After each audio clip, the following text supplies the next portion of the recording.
पानी। देखिए कैसे पानी रखा। और इस साला और का हमारा टका ले ले बोल रहा है कि ए गायर मारी फुफा के हमारा ने कोनो सामान ना खाई अंडा खाई साले के फुफा खाओ कुटुम खाओ डराओ मत ई साला अंडा का बच्चा बा ए फुफा अंडा के खाई पूरा गांव बाहर निकाल दे हम अगर अंडा के छू दे नु ताल तो से परवा ले हम ए कुटुम खाओ रहुआ हम बानी नु अंडा के छू दे तो हर मुंह छुका के तोरा गाड़ में साड़ दे हम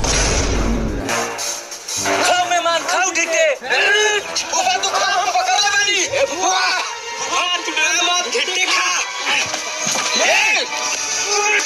देखो कैसे सीन चलता है।